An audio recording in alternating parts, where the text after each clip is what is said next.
네, 이승현입니다. 제가 지난 주말부터 두통이 와서 고민을 하고 있었는데, 저희 지인분이 저한테 가서 모르는 거 이야기하려고 하지 말고 아는 것만 이야기를 하면 될 거다, 이런 이야기를 해주셨어요.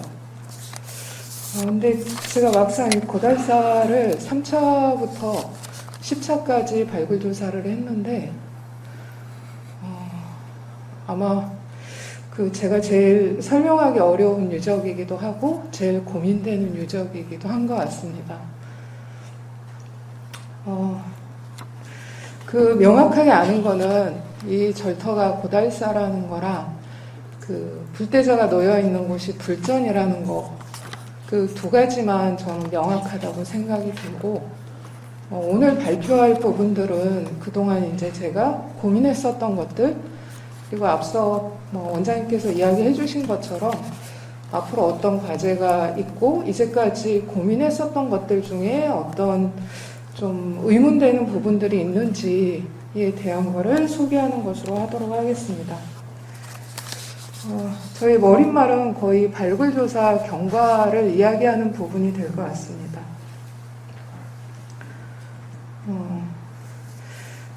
고달사지는 제가 6살에 토지 매입이 되면서 고달사지에 대한 조사가 시작이 된 것 같습니다. 제가 처음 접한 책은 1984년도 지표조사 보고서인데요.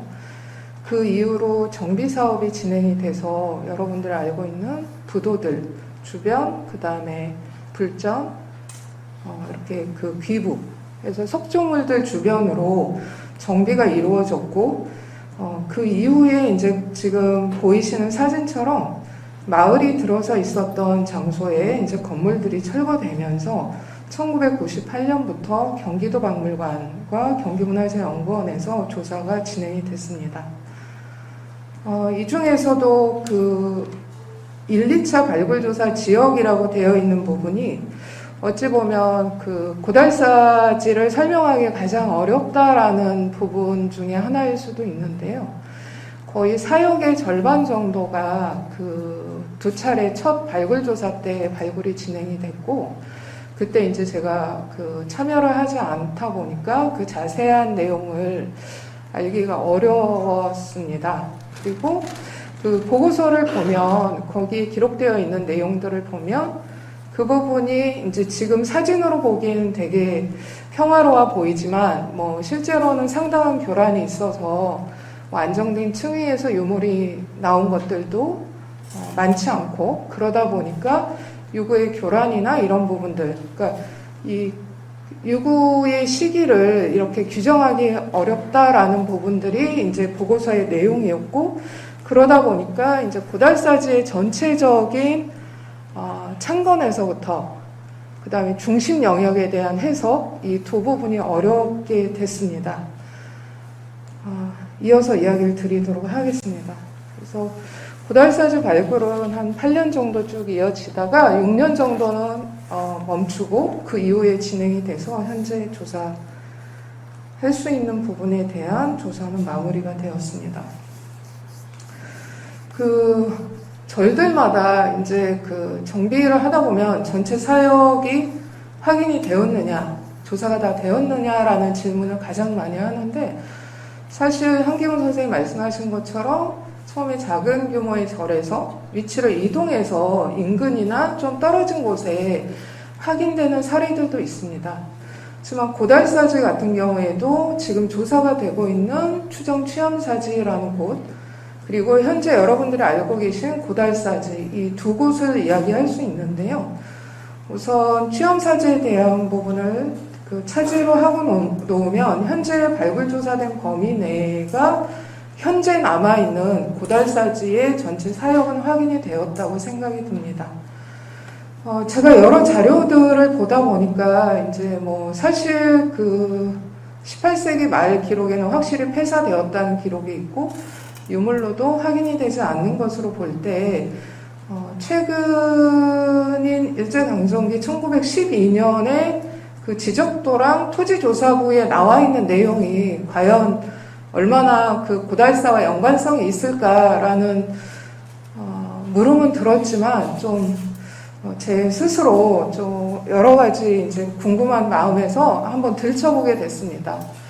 거기에 보다 보니까 우연히 지금 회색으로 칠해져 있는 부분의 소유주가 이기중이라는 사람인데 이 주황색으로 칠해져 있는 부분 중에 진한 주황색 부분이 국가 소유 땅으로만 되어 있고 나머지 연한 주황색은 이기중 씨가 그 국가의 한 대지로 이렇게 확인이 됐습니다. 그래서 이제 이 이기중 씨가 갖고 있는 상규리 땅을 좀 뒤져보니까 지금 보고 계신 그 고달사지의 사역, 유구가 확인된 사역과 거의 일치하는 걸 볼 수 있었습니다. 그래서 이런 부분도 어떤 하나의 연관성이 있지 않을까라는 생각이 들었고요. 필지에 나뉘어져 있는 모습을 보더라도 여러분들이 이제 그 고달사가 지금 보시면 마치 동양하고 있는 것으로 보이지만 실제로는 불전이나 법당이나 여러 석조물들이 남향을 하고 있는 걸 볼 수 있는데 아래에서 위에까지 그 대지의 형태가 약간 경사지면서 올라가는 대지를 이렇게 끊어가지고 각각의 영역을 조성한 것과 연관된 모습도 볼 수 있습니다. 그래서 대략 이제 사역의 범위는 뭐 이렇게 구획도로 본다는 게 명확하진 않겠지만 지금 약 11,000평 정도가 주요 건물들이 위치해 있고 이제 부도랑 주변까지 조금 확장해서 보면 그보다 한 3배 정도 영역이라고 볼 수 있습니다. 그리고 무엇보다 불전의 남쪽인 이 물을 지나서 남쪽에서 진입하는 문지가 혹시 있지 않을까? 혹은 동쪽에서 진입하는 문지가 나오지 않을까? 이게 마지막 조사까지 의문이었는데 확인이 되지 않았습니다. 네. 그 다음으로 이제 고달사지 연역이랑 가람변청 관련해서 정리를 해보았습니다.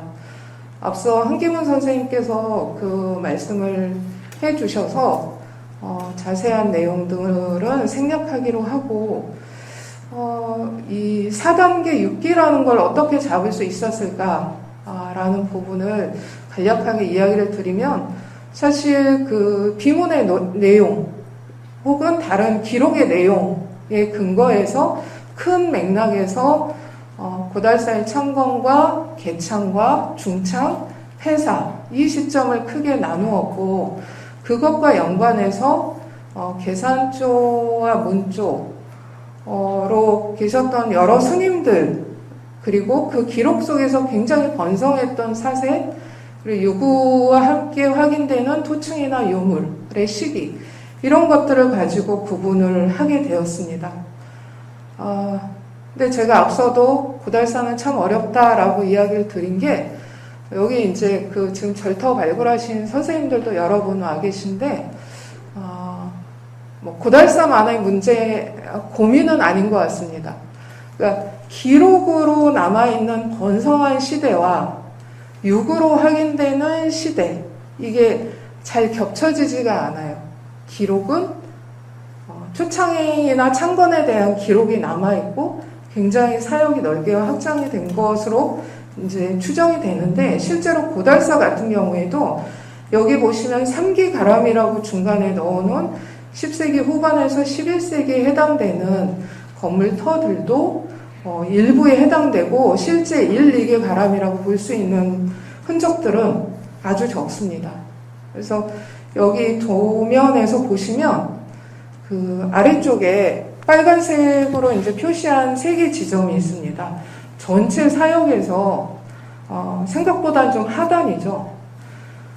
위쪽에 이제 불전이랑 그 중간 부분의 법당에도 하층 유구가 확인은 되는데 유물이 출토되지를 않아서 명확하게 그 1, 2기 가람에 해당된다라고 이야기 드리기가 어려운 부분입니다.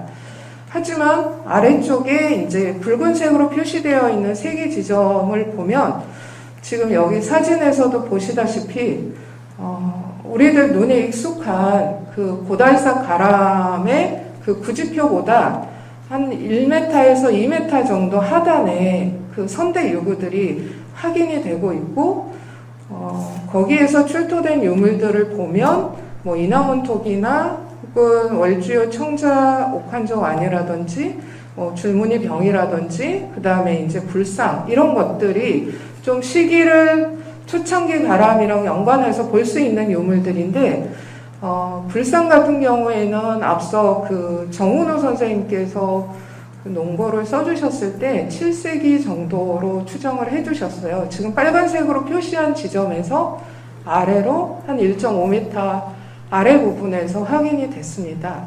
이 유물 외에는 이제 뭐 7세기, 8세기, 9세기 이남은 토기 같은 경우는 조금 시기를 당겨보기도 하지만 같이 출토되는 유물들로 봤을 때는 10세기 정도로 추정이 됩니다. 그래서 현욱이 처음 그 해목산에 들어와서 수행처로서 결혼을 했던 장소가 과연 어디냐라는 고민이 저한테 들기 시작했습니다. 그래서 그전에는 고달사에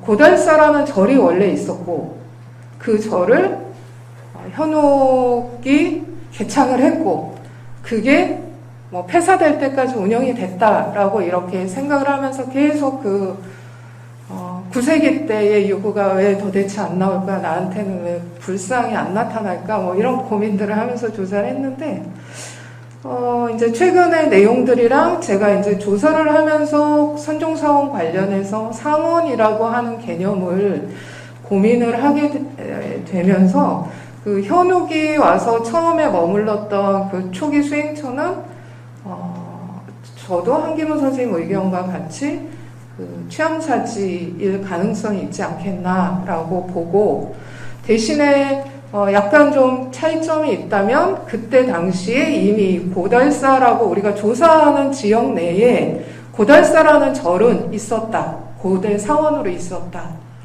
라는 그것이고 그것이 우리가 지금 발굴조사하는 과정에서 확인되고 있는 하층에 나와 있는 요구들과 연관해서 좀 고민을 하게 됐습니다. 그럼 도대체 그 현욱이 처음에 들어왔던 초기 도량은 수행처는 어디냐라고 했을 때 지금 현재 조사가 진행 중인 그 추정 취향사진인데요. 위치상으로 보면 이렇습니다. 네. 그리고 그 현재 그 발굴 조사가 진행이 되고 있는데 요 우측편에 보시면 이 부분 중에 이제 회색 부분에 해당되는 곳이 현재 통일신라 말로 올라갈 수 있는 석조물편들이랑 관련된 유구들이 하층에 존재하고 있는 현황입니다. 그래서 보시다시피 추정 취함사지 같은 경우도 물론 전체 조사가 다 진행이 돼야 그 사역의 범위와 확실한 하층의 연대는 나오겠지만 앞서 이야기 드린 여러 가지 관점에서 충분히 가능성은 있다라는 부분이고 그리고 이곳이 이후에 이제 그 신증 동국여지 승남에 나오는 조선시대 때 해목산에 있는 세 개의 절 가운데 취염사일 수도 있겠지만 그 상원사일 가능성이 있지 않을까 이렇게 생각을 하게 됐습니다. 제가 이제 그 조사를 하고 논문을 쓰면서 상원이라고 하는 부분에 굉장히 선종사원에서 의미를 부여를 했는데 이 상원이라고 하는 개념이 제가 이제 뭐 짧은 자료를 가지고 연구한 바로는 법당과 방장, 그 다음에 영당 이렇게 주지의 계승관계를 중요시하는 선종사원에서 불전보다도 더 중요하게 생각했던 영역을 개념상으로 상원 영역이라고 이야기를 할 수 있고 여기에서의 상원사라는 그 개념도 사실은 이전 고달사의 고승의 이런 부도라든지 영당을 모셨던 조그마한 암자가 유지되고 있어서 그 명칭이 이어지지 않았나 이런 생각을 하게 됐습니다. 근데 실제로 시굴조사, 그다음 발굴조사 과정에서 상원명 기와가 나왔습니다. 조선시대 기와가 나왔습니다. 이후에 이제 본격적으로 이제 유구가 확인되고 확정되는 과정을 보여주는 것들은 여기 3기, 4, 5기 가람인데요.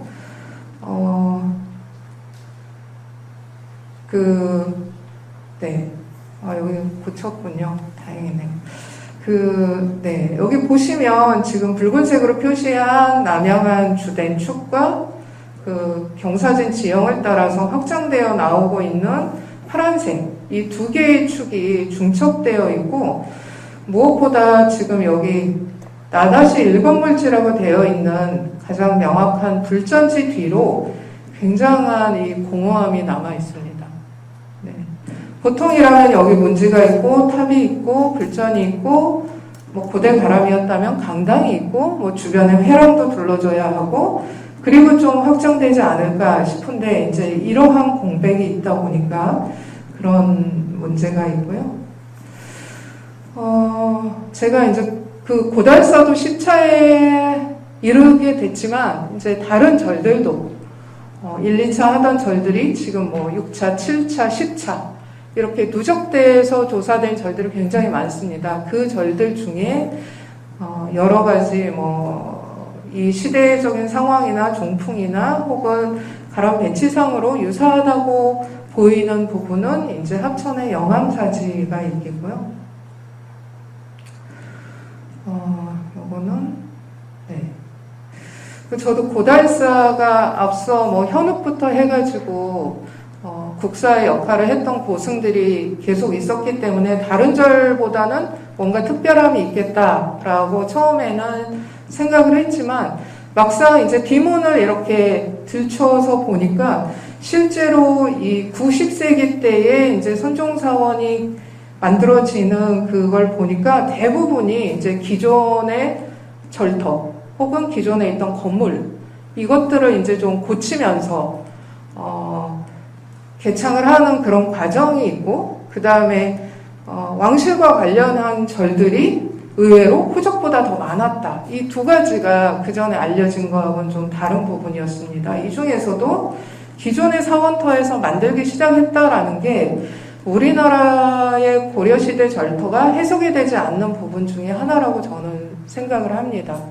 그러니까 완전 백지에서 전체적인 계획 하에서 그리고 풍부한 그런 이제 경제적인 여건에서 계획된 절터, 평지 수도에서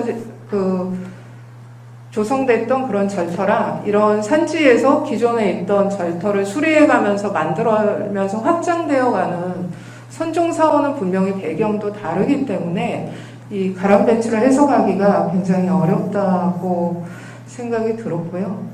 이 고달사는 여기 보시면 이제 노란색으로 표시되어 있는 범위가 그 1, 2차 때 조사된 범위입니다. 그 불전이라든지 법당이라든지 영당이라든지 이런 것들이 이제 위치해 있고 그 아래쪽의 부분들이 우측 부분들이 이제 제가 조사를 한 부분이죠. 여기 보면 붉은색으로 표시한 부분이 이제 제가 상원 영역으로 잡는 부분이고 파란색으로 되어 있는 게 중원 영역, 그 다음에 나머지가 하원 영역입니다.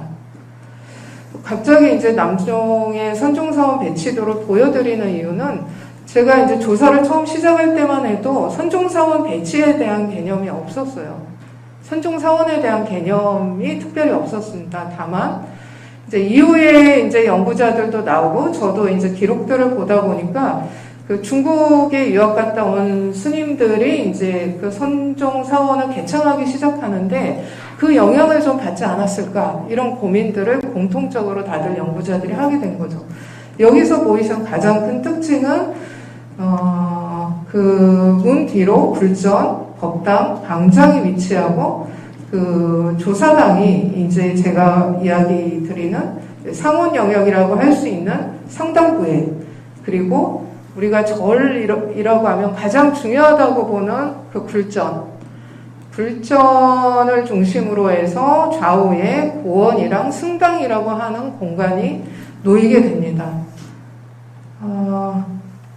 우리나라 고려시대 사원에는 이 배치가 그래도 누구에게 설명해도 보이는데요? 라고 하는 절이 유일하게 이제 양주의 회엄사지 정도입니다. 그때는 이미 이제 그 려말 선초로 늦은 시기로 넘어가고 그 이전 시기들은 사실 뭐 오늘 나왔던 복림사나 뭐 영암사, 고달사, 뭐 흥법사, 거돈사, 뭐 여러 절들, 성주사 모든 절들을 통틀어 봐도 이렇게 앞서 보여드렸던 중국의 선종사원의 배치를 명확하게 볼 수 있거나 제가 이렇게 개념화해가지고 적은 상원, 중원, 하원의 이런 개념이 이렇게 순서적으로 보이는 절들은 거의 없습니다. 여기서 상원, 중원, 하원이라고 하는 부분은 제가 개념상으로 잡은 부분인데 무엇보다 우리나라 선종사원에서 다른 영역을 몰라도 상원 영역이라고 하는 법당과 방장, 영당 이거는 굉장히 뚜렷하게 그 절의 중심에 상단부에 위치했다는 게 공통의 특징이고 그리고 이제 그 중간 영역에 불전을 중심으로 해서 수행하는 승당과 그 다음에 고원 이것이 이제 배치되어 있는 그런 일반적인 특징을 볼 수 있습니다.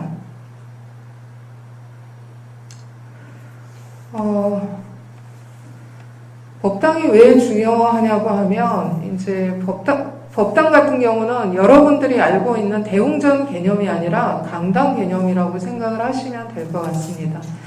그 부처를 대신해서 주지가 설법하는 것이 굉장히 중요했기 때문에 이 공간이 선종사원에서는 가장 중요한 공간이 되고요.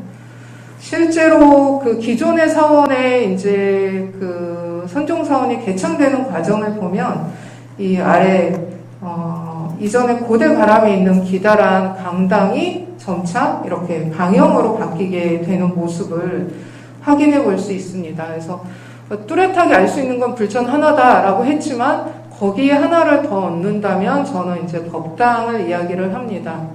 여러 절터들을 봤을 때 이제 특징적인 게 몇 가지가 있었는데 그 중에 그냥 가장 뚜렷한 게 방형으로 치석한 초석이 있는 건물 의외로 많지 않습니다. 절들마다 한 곳이나 두 곳 정도밖에 나오지 않고요. 그리고 그 안에 이제 내부 시설로 구들이나 이런 것들은 확인되지 않고 규모라든지 기단이라든지 이런 게 잘 갖추어져 있고 그리고 좌우에 대칭되는 그 부속 건물들이 위치해 있습니다. 이거를 하나는 방장, 하나는 영당이라고 저는 보고 있고요. 그리고 이 사용 내에서 가장 긴 존속 시기를 갖는 건물 중에 하나입니다. 그리고 내부는 통칸 구조로 되어 있습니다. 고달사 같은 경우에 1차 법당지, 2차 법당지 두 곳을 제가 법당지로 보고 있는데 이야기 드린 그런 특징을 보여주고 있습니다. 이 건물의 특징은 내부에 이런 우물이 있다는 건데 이 부분은 저도 해석을 잘 모르겠지만 다만 그 측면의 축한거리가 굉장히 넓어서 이 부분에 대한 것은 이후에 토론 시간에 이야기를 드리도록 하겠습니다. 그래서 측면은 보통 두 칸이나 세 칸이 일반적이지만 한 칸짜리 법당도 확인이 되고 있고 그 경우에 축한거리가 굉장히 길다. 그게 고달사지 1차 법당지로 추정되는 건물지에서 보이고 2차 법당지로 다른 곳에 조성된 것을 보면 이렇게 세 칸에 세 칸짜리 작은 건물에서 네 칸에 다섯 칸짜리, 다섯 칸에 네 칸짜리 건물로 확장되는 걸 볼 수 있습니다. 두 번째로 방장인데요. 네, 시간이 네. 앞서 방장은 상방 개념 관련해가지고 같이 이야기를 언급을 좀 드렸는데, 상방이라고 하는 표현이 한자가 조금 다르지만, 문헌 기록상 주지 혹은 주지가 기거하는 공간을 가리키고 사원 내의 법당과 더불어서 가장 높은 위계의 영역을 상원이라고 하는 것을 여러 금성문을 통해서 많은 기록은 아니지만 유추할 수 있었습니다. 실제로 고달사지 같은 경우에 그 상원명 접시가 한 점이 나왔는데, 그 접시 바닥에 이제 묵서로 이후에 사용처에서 적은 명칭이 나오고, 그리고 회원 사진은 좀 시기가 늦고 관련성이 없을 수도 있지만 여기도 방장지에서 상자명 접시가 나왔기 때문에 이 부분이 이제 말씀드린 그 상원의 개념 그리고 방장과 연관해서 이야기 드릴 수 있는 부분입니다. 그리고 세 번째로 영당이 있는데요. 고승이 이제 입적하시고 나면 그 초상화, 진영을 그려서 이렇게 모시는 공간이 그 탑비의 인근에 위치해 있는 경우들이 있었습니다. 고달사지 같은 경우도 이렇게 상당 부분에 확인이 됐고요. 제가 이제 준비하면서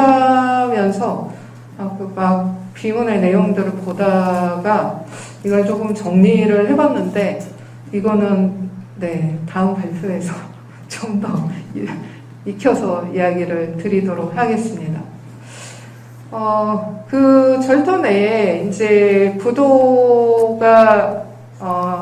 부도지가 이제 확인되는 경우들이 있어요. 제가 이 사진을 왜 보여드리냐면, 그 고달사지 역시도 이제 부도가 원위치가 맞느냐, 기부가 원위치가 맞느냐, 뭐 이런 질문들을 많이 하세요. 근데 저는 그 고달사지 승탑이랑 원종대사 해진탑 이 두 곳만 조사를 해봤습니다.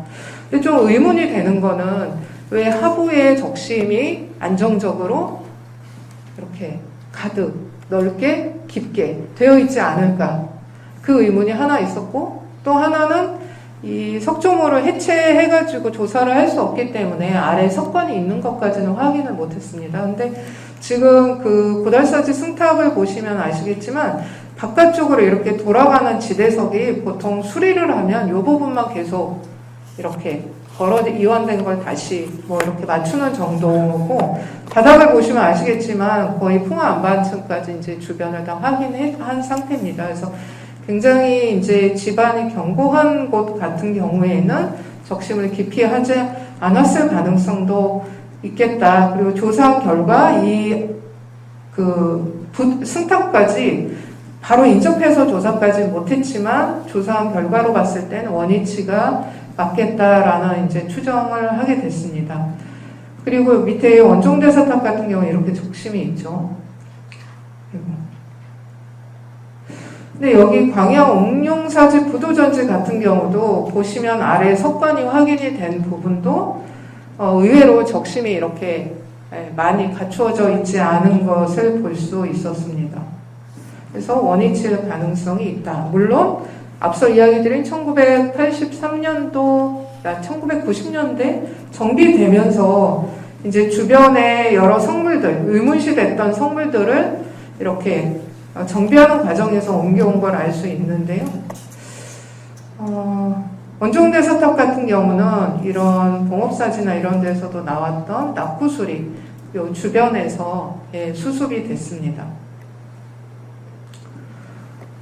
중원 영역은 이제 불전과 승당, 고원 이렇게 세 가지로 이야기할 수 있는데요.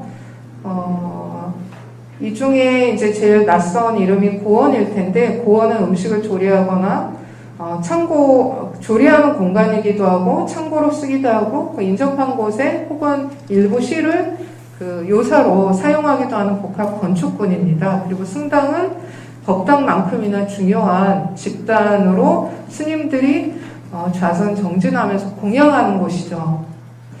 그 고달사지 불전에 대한 몇 가지 의문을 던지고 승당으로 넘어가겠습니다. 앞서 문제가 확인이 되지 않았다라는 이야기는 드렸고, 그 다음에 보시면 이렇게 좌우가 대칭이 되지 않습니다.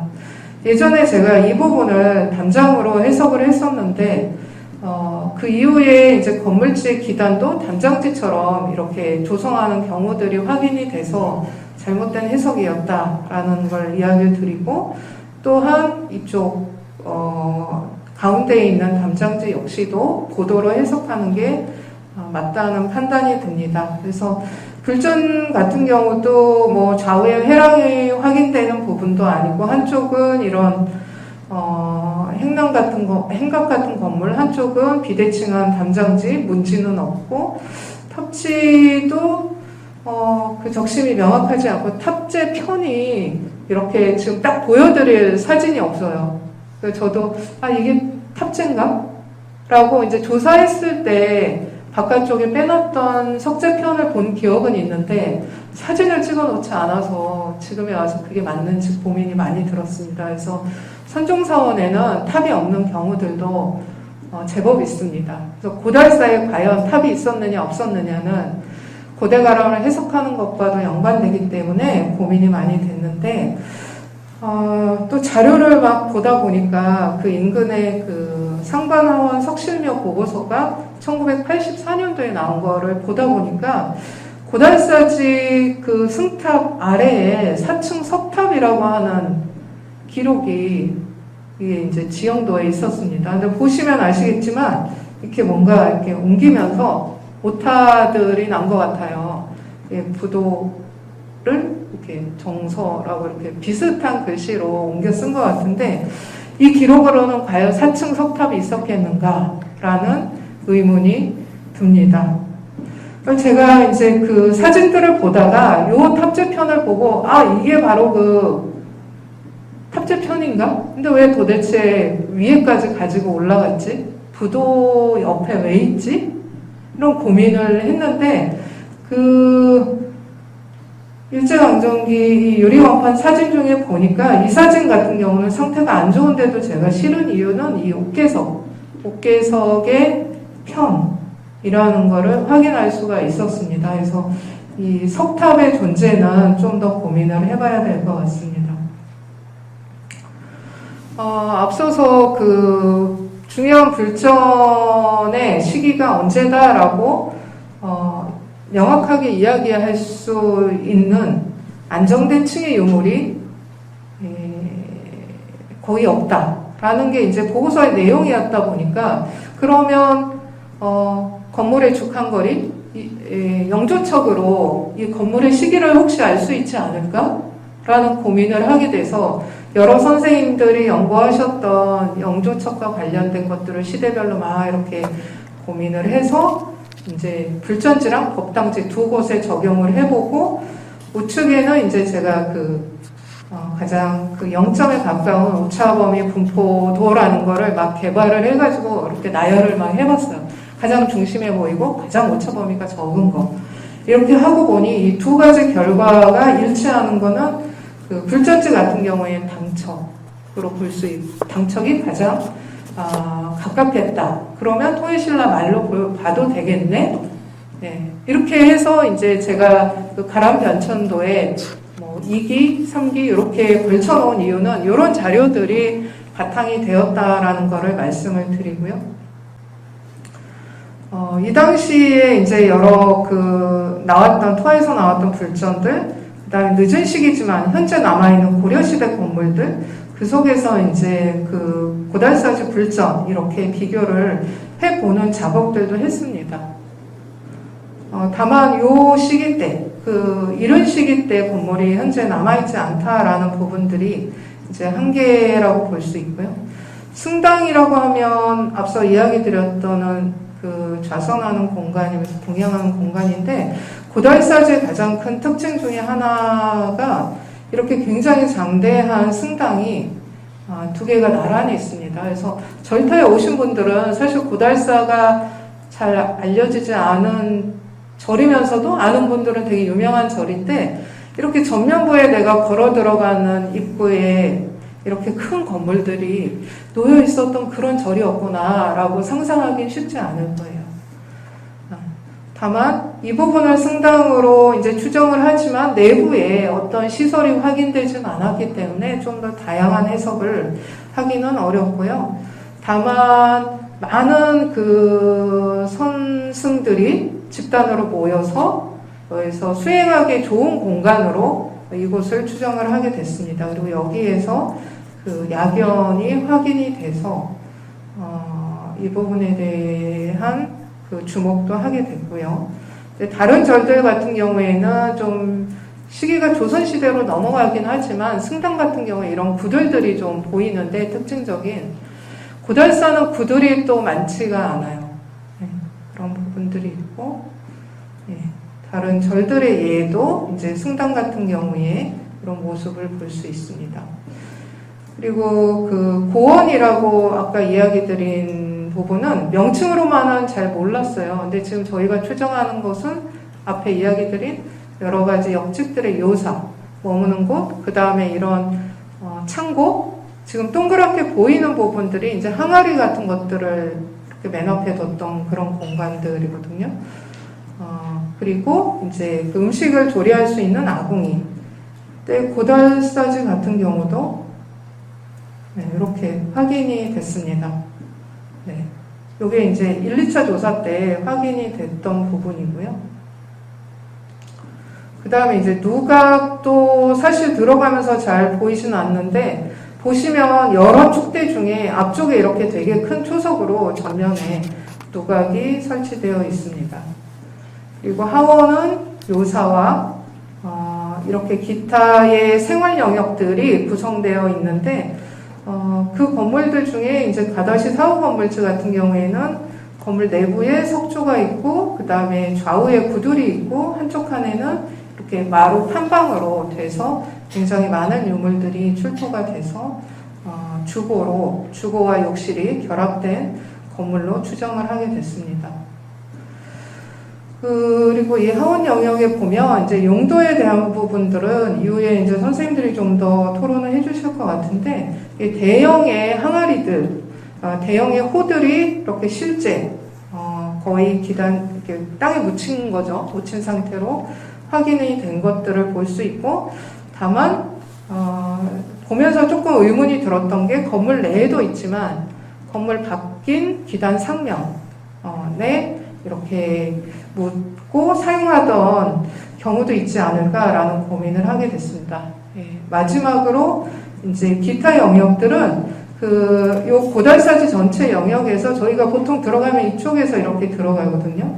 가장 그 사역의 전면부면서 그 남쪽 부분 한쪽 편에 이런 폐기장들이랑 가마들이 위치해 있어서 사역의 경계 부분이다라고 추정하는 데 도움을 주고 있습니다. 그래서 이상으로 그 고달사지에 이제까지 발굴 조사된 주요 내용들을 건축과 관련한 관점에서 이야기를 좀 드렸습니다. 그래서 무엇보다 그 여러분들이 이 선종사원, 고려시대 선종사원에서 상원 영역이라고 하는 그 의미를 좀 기억해 주셨으면 좋겠습니다. 그리고 굉장히 여러 영역으로 중심 중각이 분화돼 나가면서 다원화된 것, 이거가 이제 고려시대 사원의 특징적인 부분이라고 이야기 드릴 수 있겠습니다. 네, 이상으로 마치도록 하겠습니다.